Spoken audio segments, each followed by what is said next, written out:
ભરૂચના અતિથિ રિસોર્ટ પર બ્રાહ્મણ સુવર્ણકાર સમાજ દક્ષિણ ગુજરાતના સમૂહમાં આવેલા અમદાવાદના સોનીની કારનું કાચ તોડી 12 લાખના દાગીના ભરેલું બેગ ઉઠાવી તસ્કરો પલાયન થઈ ગયા હતા। આ અંગેની જાણ થતાં જ લગ્નમાં આવેલા સોની પરિવારમાં ચિંતાનો માહોલ છવાઈ ગયો હતો।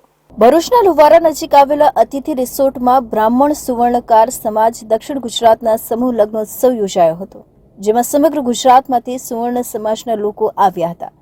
જેમાં અમદાવાદના બ્રિજેશ સોની પણ પોતાની મોટર કાર લઈને આવ્યા હતા। તેઓ બપોરના 3 વાગ્યાના અરસામાં પોતાની ગાડીમાં સોનું તેમજ રોકડ મૂકી લગ્ન પ્રસંગમાં ગયા હતા। જ્યારે સાંજના સમયે તેઓ પોતાની કાર પાસે જઈને જોતા ચોંકી ગયા હતા, કારણ કે તેમની કારનો કાચ તોડીને અંદર મૂકેલી 12 લાખના દાગીના ભરેલું બેગ કોઈ ચોરી ગયું હતું। ઘટનાની જાણ થતાં જ સ્થાનિક પોલીસ અને એલસીબી સહિતનો કાફલો સ્થળ પર દોડી આવી તપાસ હાથ ધરી છે। જોકે અત્રે ઉલ્લેખનીય છે કે અહીંયા લગાવેલા સીસીટીવી કેમેરા બંધ હતા।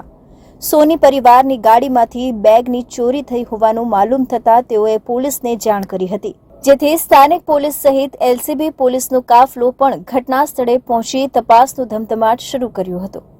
આ મામલે સોની પરિવારે અતિથિ રિસોર્ટ સામે ગંભીર આક્ષેપ કરતા જણાવ્યું હતું કે રિસોર્ટના સીસીટીવી ચોરી થઈ તે સમયે બંધ હતા, તેમજ તેમના સિક્યુરિટી ગાર્ડ પણ હાજર ન હોવાના આક્ષેપ કર્યા હતા। જોકે હાલમાં પોલીસે આ મામલે સોની પરિવારની ફરિયાદ નોંધીને ઘટનાની તપાસ આરંભી છે। અને ભરૂચ અહીંયા અતિથિ રિસોર્ટમાં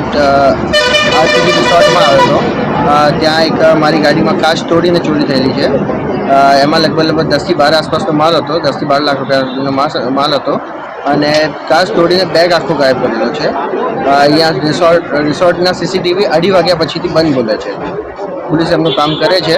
ધનવાનોના સમાજ કહી શકાય તેવા સોની સમાજના સમૂહ લગ્નનો અવસર હોય અહીંયા ચોરી કરવા માટે ચોર દ્વારા પહેલાથી જ યોજના બનાવી હોઈ શકે અને આ અંગેની જાણકારી ચોર ટોળકીને રિસોર્ટના અંદરના સ્ટાફ દ્વારા આપવામાં આવી હોઈ શકે છે, જેથી ચોર ટોળકી પોતાની જાણ ફેલાવી શકે અને સંભવ છે કે રિસોર્ટમાં કામ કરતા સ્ટાફ કે સિક્યુરિટી સંભાળતા લોકો દ્વારા જ આ ઘટનાને અંજામ આપવામાં આવ્યો હોય।